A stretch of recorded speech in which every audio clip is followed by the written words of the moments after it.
All right. All right, you do your Shalom Fam, Solo Soul here once again. Listen, it's been so long since I did a live. I didn't even know how to add myself to the stage to even start the live. But I got a few errors on my presentation, but just bear with me, fam. So this presentation is going to be short, and I just pray that it, helps somebody, that needs this information, who are, who may be on this journey back to the motherland and don't really understand where they fit in, or just need some encouragement. So again, I'm Solo Soul. If you're new to the channel, go to hit that like, share, and subscribe button. Leave a comment if some of this information relates to you or you feel like it can help somebody else, to share it. So in this presentation, I'm just going to discuss some overall things that we deal with as people moving back to the continent, people of the diaspora, and also people that, just have the desire to get back to the continent. So if you are live with me, and I'm praying that, somebody live right now. I know I didn't really schedule it ahead of time, but if you live and you can hear me, go ahead and give me a 1, please.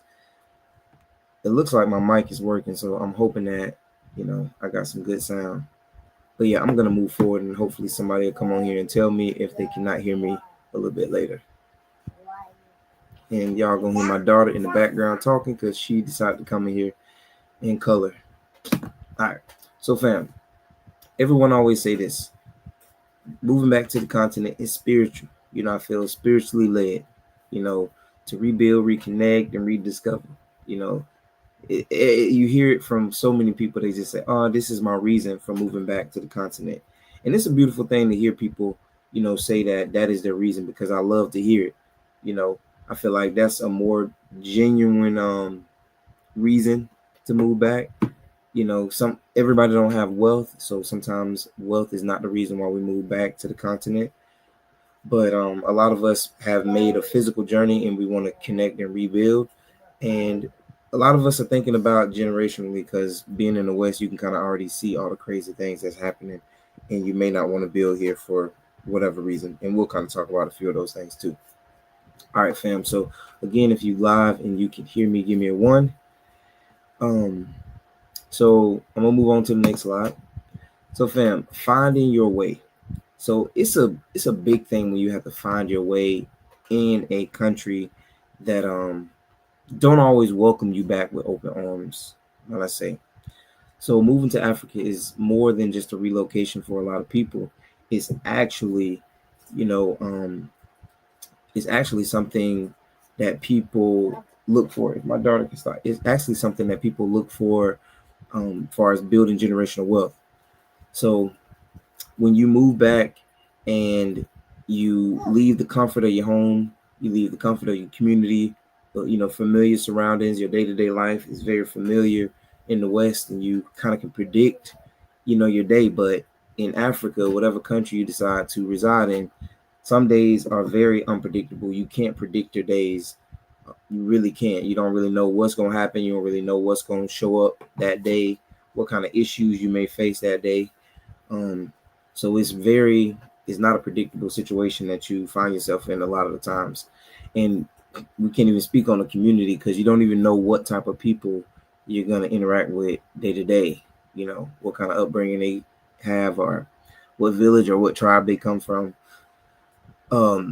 So making that decision is not, I already mentioned this, isn't just financial, is spiritual for a lot of people, is generational, and is purposeful. So a lot of us have purpose and are moving. And I'm going to say this only because we're in a community where a lot of us were connected with the same people. So a lot of us were led to move to a certain place. Some of us Tanzania, some of us Ghana, some of us Uganda, some of us Kenya, and some of us South Africa. And we were grouped with these people who claim to, want to build a community, and they want to help everyone, get back. That's their mission. And you can see a lot of these people are falling off, and, you don't really hear much about them doing anything. You heard about all the big scams in Ghana, and, Ghana is just getting out of hand, and you hearing about, different things. And Uganda, even in Kenya, you heard a lot of issues people have. And it's just always like, it's always us. It's always the black diaspora trying to get back, and we always run into a lot of issues. And I'm gonna kind of touch on some reasons why we run into issues. But we know that the Most High has a bigger plan that sometimes we can't always see. So by faith, Abraham obeyed when he was called to go out, not knowing where he was going. So Hebrews 11:8. So we blessings, fam. Shalom. It's very hard for us to leap with faith and not want to go through pain, because some of us we get battle scars, or we run into issues and we automatically want to give up. But I'm gonna just tell you straight up. So if you want to move to Africa, be ready for some struggles, because Africa is a struggle, especially for the diaspora, because we're not always welcome back with open arms. Okay. So let me move on before I get ahead of myself. Okay. So sacrifices are starting over, leaving friends, family, and everything familiar behind. I mentioned that already. So starting with no reputation, all right, no connections. You rebuilding from zero. And I'm gonna tell you something about building your reputation based off another person's reputation in Africa, especially being a diaspora. You always want to make your own, and I've said this plenty of times before. You want to make your own introduction with whatever people you plan to live with. Do not base your introduction off of someone else's introduction. You have to make your own connection. Don't rely on other diaspora who has already been there. Even if you consult with them, don't rely on their introduction, because their interaction may be different from your interaction with the same people. So just keep that in mind. Um, so living below previous standards, that's another thing. And you're trying to build something sustainable if you want to live off grid. And this last point, dealing with wicked people, both local and diaspora. You're gonna deal with wicked people from the locals, and you're gonna deal with wicked people from the diaspora. So I've been warning y'all about that forever. So we ain't even gonna harp on that too long. We're just gonna move on to the next slide. So let's talk about, can money solve it all? I'm gonna go ahead and tell you no. So you can have millions of dollars going to Africa and you can still leave broke. Many people have said that on YouTube channels. I'm gonna just say this: a lot of people can get on YouTube and they can act. Some of us who get on YouTube are genuine and we can't really act, and we wear our feelings on our shoulders. I'm one of those people. When I'm irritated, you're gonna know. When I'm down, you're gonna know. When I'm out of it, you're gonna know. I'm not gonna get all peppy with you because I'm not trying to sell you nothing. All the sales jobs I ever had, I've made great sales because I just be genuine and transparent. So you can't force a person to do anything that they don't want to do, but you can deceive them like Hasatan and rope them in through different means. So people do tell you some shiny, beautiful things about your US dollar or your foreign dollar versus African, currency. I'm gonna talk about Tanzanian shillings. Yes, your money may stretch you. All right, it may stretch. Your US dollar may stretch, but it's not gonna stretch that long. So, your money can buy you connections and it may only open doors to surface level interactions. It's not gonna get you in good with the people. So even at higher levels like lawyers, government officials, money complicates things more than it solves issues. So we're gonna go ahead and come from Ecclesiasticus, and whoever loves money never has enough. Whoever loves wealth is never satisfied with their income. Stop putting stickers on me. All right, so listen, fam. The biggest thing for me, and I want y'all to understand this: people are gonna see you as money when you go, and just be okay with that. Okay, just open the door. The biggest thing, and a lot of people, sorry about that, fam. A lot of people get sad because they expect more, deep relationships. They expect people to accept them a little more because they spend a little hard-earned money, and that's just how we are. Coming from the West, we expect more because we spend a little bit more, and you ain't gonna get that in Africa. I'm sorry. They see you as money. It's always transactional.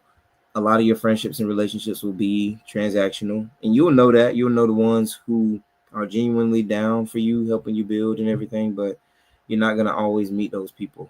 It takes a lot of time. So your money cannot solve things.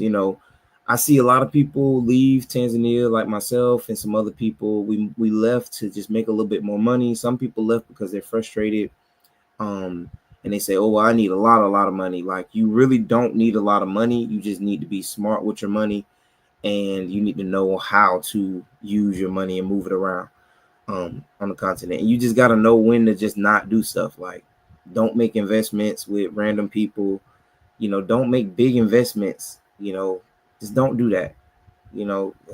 I just don't understand why people do that, especially with people that they don't even know. Like, don't do that. Don't do that anymore. I know we've done that in the past, but just don't do it. So we always recommend people starting their own company. If you start your own company and you want to put a little bit of money over there, that's fine. But if you're doing it underneath somebody else's company, I just don't recommend it, simply because you just never know people's true intentions, and you don't know what issues they have going on with their situation and how it's going to affect you in the future. So your money won't be able to solve issues in Africa, unfortunately. Okay. So yeah, I was coming to it. More money, more problems. I already mentioned this. US dollar may stretch, but it don't always translate to real respect or trust. You do not get the trust of people just because you spend money with them. Sorry, they just gonna trust the next person who give them a little bit more. And we see that even in the West. So our intentions are often misunderstood. We're seen as outsiders with money. We always the outsiders instead of partners and neighbors. We always seen as an opportunity. Um, that's just the hard truth, and that's just the reality of it. But should that discourage us from moving back to the continent? No. All right. Are they shooting us and stabbing us in East Africa? Not as much as I can see. I ain't heard of many situations where people doing that. So I'm still gonna be on the safe side and say, hey, East Africa is still one of those places that are, pretty safe. Okay. From my experience now, it may not be for everybody. So more money, more problems, and painfully, it's true when cultural disconnection enters the mix. So the culture disconnection is simply you are not African to them, and you are just a foreigner. No matter how much you say that your ancestors were taken from Africa, they will never include you in the mix. They never gonna really let you in. You never really gonna get that full local price, and the only way you're gonna get it is through another person in Africa, and from whatever country you in. I'm gonna talk about Tanzania. In Tanzania, you only gonna get it if you have a local person who's from their country, speaking their language. They can go get the price, and you better just pray that they ain't trying to get no extra money on the side, because they will. They will try to get a little extra money. All right, so bam, this is the point I was getting to. Yahweh, a true connection and belonging won't come from money or effort alone. You cannot just go over there and say you're going to work hard, you're going to use your money right, and you're going to do everything right, and everything going to fall into place. No, no, no. Because I'm telling you, some of the people that we consulted with, some of these same people who are getting blown up right now on the internet for scamming people, we trusted them so much, and we thought that way would be the best way. We thought that was the Most High's way. We really did, because from Teo Ministries and them connecting us with the dry bones, and we really believing in that whole movement. Where y'all at now? Like, everybody's so quiet now. Everybody's so quiet now. All these court cases and scams and allegations of scams. When we tried to do it quietly, nobody was hearing. So I'm gonna just tell you, the Most High does not operate in confusion, in disorder, and dysfunction. That should have been the one red flag for a lot of us. When we saw that confusion, we should have already knew that it wasn't the Most High. And then some people excuse the chosen people because they say, oh, they must be Hebrew. They must be Hebrew Israelites because they got a lot of chaos and confusion. Nah, and that's one reason why we were thrown into slavery 400 years, and that's why we still go through some of the stuff we go through, because we just believe that it's okay. All right, like, that's the standard. Like, we are, full of mess and full, messy, and ruthless. A lot of us are not. Most of us are not like that. We're not about being ruthless. All right, and not like the Most High. But anyways, I'm just gonna move on. We need the Most High Yahuwah to breathe life into this journey. I'm gonna say that because it seemed like the life has been like you got a balloon and you stick something in the balloon and it popped and all the air. That's how it feels with this movement, because the people that we know personally that went before us, are like having doubts about the whole journey, because of some of the people that, we had to deal with, and some of them are still dealing with these people, unfortunately. But, you know, it's not about building a house or a business. It's about building a legacy, of righteousness for the Most High Yahuwah. So I'm almost done. I'm just saying that, fam, because we've been through a lot. A lot of us have been through so much. And I just still think back on how my friends got ridiculed for just standing up for the community. And they are really trying to live the Most High's way. Shout out to Mr. Cloud and Miss Maria. Y'all already know I'm gonna big y'all up on every video. It don't matter. And shout out to my mom, Pastor Betty. Shout out to my family, my wife. We just real big on doing things right and treating people right. So if you really not big on building and treating people right, you are just not meant to walk with us the way. You're just not meant to walk that way. If you feel like you gotta be dishonest a little bit just to get ahead, then this ain't the way for you. This is just not for you. Tell a little bit of lies to get you here, make people think Africa is so beautiful and just everything so perfect about Africa. And it, just get people roped in, get a lot of elderly people who want to retire. Let me just get lie to them a little bit and get their money. And then, I'll go and build a community. I'll tell them I'm building a community, but I never do build a community.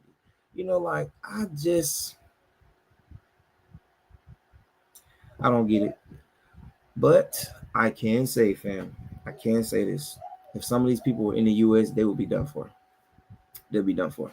But because they on the internet, you don't really know who they are. Some of these people, and then some of them, they are hiding under a rock in a dark cave, and you can't find them. But I'll move on. Let me get off that. All right, so fam, y'all see my obedience is a little bit out of the E, but y'all understand. So obedience, all right. So we are not called to be, to comfort. We were called to be obedient. All right, we are called to be obedient. That's what that's supposed to say. So this journey tests your faith. Moving back to Africa is very hard. It's gonna refine you. All right, it's gonna refine our motives, and it's gonna deepen, our dependency on the Most High Yahuwah. Because I'm telling you, I've never been in a place where I survived 4 months with no AC, no refrigerator. I didn't think I could do it, but I do know that it's the Most High Yahuwah. Shalom, Shabbat Shalom.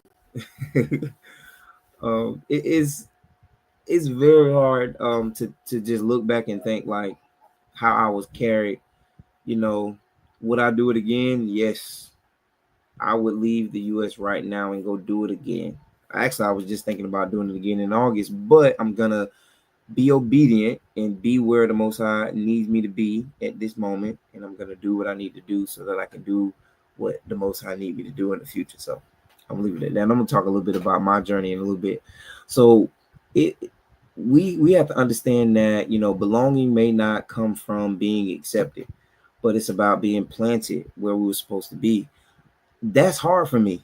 My wife was trying to tell me that at the beginning of our journey, because I wasn't too sure if we should even go to Africa. I started questioning things because I'm like, we kept having issues. But then she was like, if you're not where you're supposed to be at that time, the Most High, that covering is going to be a little different. So I knew that when we moved, the way things just fell in place as we were leaving. And I'm like, what? I don't even speak the language. What's going on? Like, we didn't know at the beginning that we were being scammed or about to be scammed. That was kind of like still on the hush hush. But we just kept praying and asking for the Most High to kind of reveal what the issues was, like what is behind all these things. Like, it just don't seem right. And of course, we had Brother Clyde, from Jamaican African Travels. He was always advising us, but us being hard-headed and thinking we dealing with some decent people, we like, oh no, we dealing with some real professional people. We just gonna kind of lean on that. And then the Most High was just showing us, like, sending lifeboats for us, so we just kept letting them go by. And then finally, like, after spending another, like, an additional $2,000 on our shipping container, that's what like kind of woke me up, and I was like, something is really off with these people. The lawyer was just like lying and doing all kinds of things, just not giving us receipts for things. Still haven't given us receipts to this day. I still want my receipts to this day. Still didn't get them. And that's when I knew, when I went to the government in Tanzania, I knew that I was being scammed, and I knew that it was time to do something a little bit different. So sometimes, you got to be beat across the head a couple times, and then you finally wake up and realize. But you also still have to be obedient when it comes to, how you're dealing with the Most High's people. So I do know that, and being patient. So it's always very hard. So it's hard for us.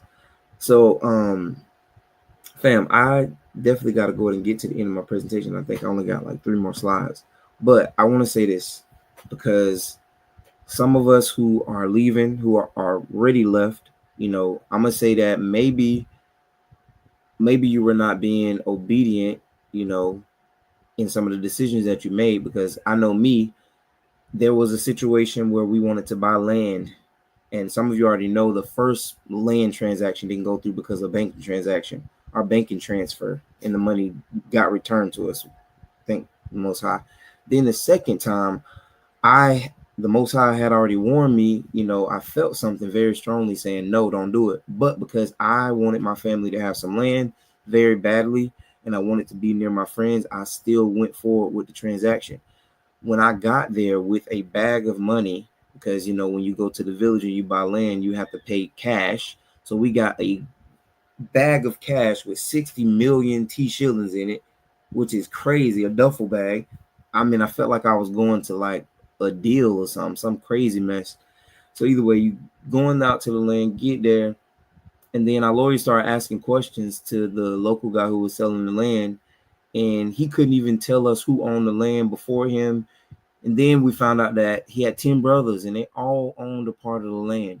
So he technically could not legally sell it to us. But that day he was going to take that 60 million, and he was not going to include his brothers, who his brothers lived in the area. They lived in, Tanzania, in Dar es Salaam, and they lived in Bagamoyo. So he was about to create a big issue for us, because when his brothers come back in town, they would know that he sold the land and he didn't got rich. They gonna come for us. They ain't gonna go for him. They gonna be like, you got to pay us too. So I should have been obedient before, but the Most High stopped me once again. He had already warned me, but I didn't heed that warning. I just wanted to get land. So this is what I mean by us being obedient. Some of us just want land so bad in Africa. We get consumed with just wanting land. It's not about acquiring land. Yes, you're gonna get land if you go to the right people in the village. The Most High gonna make that happen for you. Trust me. If you can buy $400,000 land in the U.S. and you never gonna pay it off, and you can go to Africa and pay $6,000 for the same amount of land and way more, it's possible. Because the money, if you have that kind of money laying around, you can do it. But I'm telling you now, it's very easy to get caught up in just focusing on that, because this is what these people are advertising. So be obedient and just being patient. Sometimes you just have to go through a little bit of struggle, and then everything will fall into place. We looked for land for almost 6 months. We didn't really even, because we were already looking for land the year prior when the transaction happened, and we were about to be discouraged and give up on Africa altogether. But then when I talk to my family, we're like, okay, well, y'all want to move, and y'all kind of got the freedom to move right now, so just go, and then y'all can kind of look at the land and kind of discover it and see how it is there. So that's how we fell in love with it. But some people ain't willing to get out of their comfortable situations. So you got to be uncomfortable. All right. So fam, I know that we want to move swiftly. A lot of us want to move a little bit quicker now. I heard some people say, oh, I want to move by December. I want to move by October. This is the best thing for you to do, is speak to some people who are not looking to nickel and dime you, are not looking to get thousands from you. They're literally just looking to see if they can help people who really want to get back to Tanzania and build something and be a part of a community. Unfortunately, the original community that everybody thought that they were going to be a part of is just no longer going to be a thing. But we still can move to Africa and build our own community. We just don't have to do it all underneath the same company. We don't have to do it all.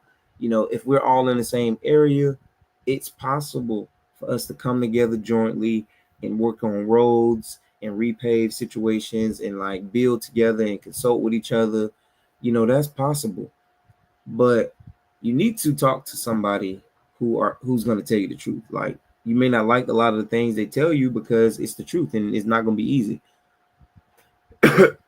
And I'm gonna just be honest, some people want to be comfortable when they come to Africa, but you're gonna be uncomfortable for some time before you can really get used to it. But give yourself some time, give yourself some grace. So for the people who left, go back. Like, don't give up. Get back on the horse. Like, same with us. Like, we left. I went back in March to move all of our stuff out of our one house into storage.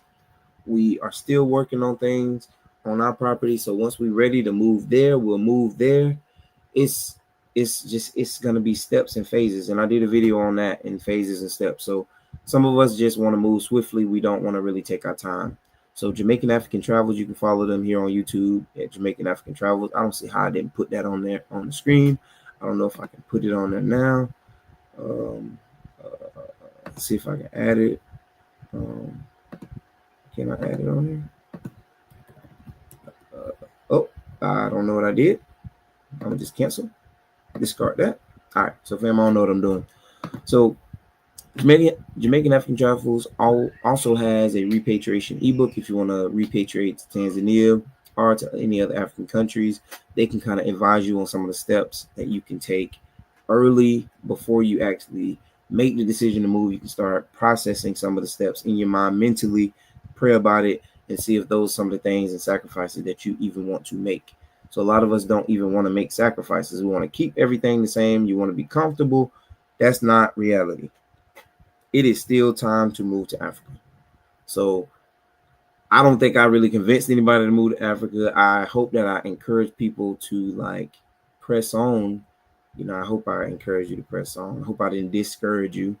If it's too hard for you, I know Africa is not for everybody. So with that being said, I'll move on to my last slide. So original tourism and hospitality. Trust me, you're dealing with some people who don't play about your well-being, and we just want to advise you and help you travel to the continent safely. All right, right now we are only offering assistance for Tanzania, East Africa. If that's something that you want to do, you can email us at origindenal@gmail.com. If you are in the area with us now, you will be getting a flyer on social media, or also on here on YouTube. You'll see that we're having a meetup, and we'll also do another Zoom. So we haven't really been doing anything with that because, for one, me and my wife have been working. We have some new situations. We have some new things coming to our life. So we just been living life, life in it right now. So with that being said, we are not these YouTube actors that people get on here and try to sell you something. If you're really about your business, you're really trying to do things, you're really trying to make things happen.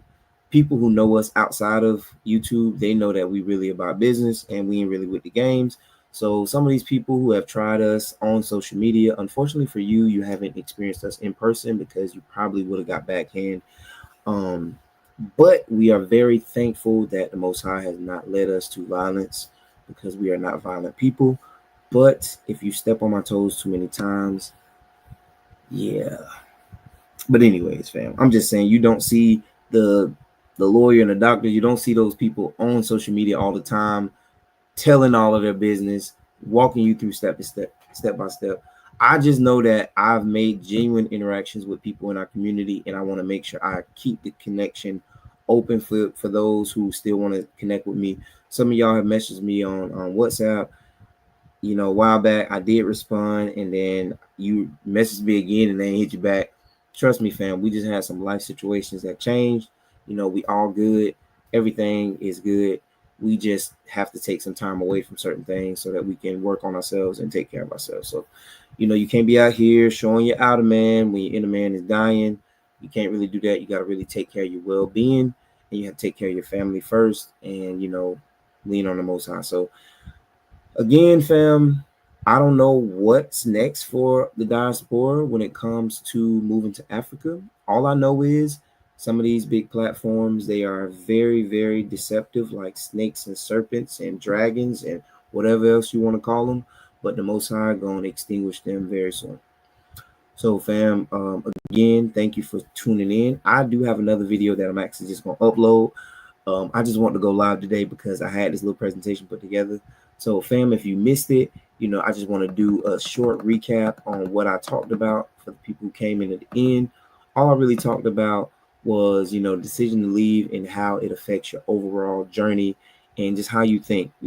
Some people focus on money and they think money can solve their problems, but money really can't solve your problems in Africa because the Africans don't accept you as a African. They only see you as an opportunity a lot of the times. Not all Africans see you as an opportunity. I'm gonna make that disclaimer. Some people genuinely want to make a connection with you. But I'm gonna tell you right now, being a foreigner, chance is gonna be very low, very slim to none. So money is going to equal problems because when they start seeing you spending money, then they're going to want more money instead of, trying to build with you as a partner or even as a neighbor.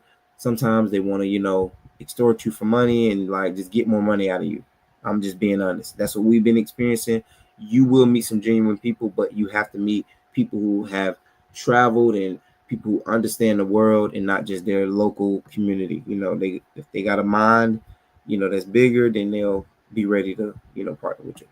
So, fam, you got to go the Most High's way, not your way, because your way may feel like, oh, I got to have comfort. I got to be connected. Everything got to be in line for me to make decisions. Everything got to be perfect.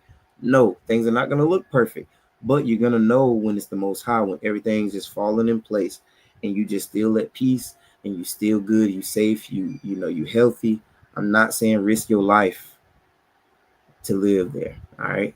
Don't go there with nothing. I'm not saying that. Do not go to Africa with no money because you will be crying for your family or immigration and the embassy. You're gonna be crying for somebody to come and get you. So don't do that.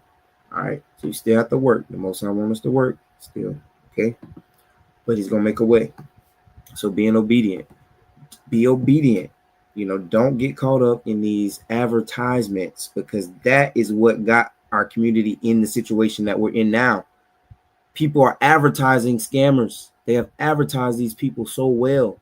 They have advertised them over and over. They have repetitively shown their videos, showing their little channels, showing their little families, showing everything, getting us conditioned to love them and care for them and really have that connection with them. And really, it's a fake connection, y'all. It's YouTube people put on all kinds of faces and masks when it comes to this situation. So anyways, fam, be obedient, lean on the Most High. If you have a weird feeling, if you don't even trust me, you think I'm sketchy, he ain't right. He got some stuff going on. Move away, move to the Most High. Don't ignore your gut. I'm not for everybody. You're not for everybody. We are not meant to all be super tight like that. I'm sorry. If we follow the law, statutes, and commandments, and we keeping that Torah, then yes, we're gonna be tight when it comes to that. But as far as doing business, and we don't all have to work together when it comes to that. That's our issue. We think that everybody can work together. Everybody should work together. That's not true. That's not true. I don't believe in that. I'm with my brother Clyde on that. I don't think we all can work together. I don't think we all can build together. Just know that we can't. Maybe when the Most High make that happen, that's when the time will be right. But until that point, no, we're not ready to do that because we still got our leaders and people who we look to who are just lying to us and deceiving us. They need to be slapped. All right. Again, if you're looking for repatriation assistance, you want to move back to East Africa, you want to get your thoughts organized, get your plans organized, you're making African travel, Mr. Clyde and Miss Maria, these are the people that you want to reach out to. And again, fam, thank you. Solo Soul. Like, share, and comment. Thank y'all for tuning in. For the few people that did, y'all bless. I'll see y'all again soon. Look out for my video tomorrow, okay?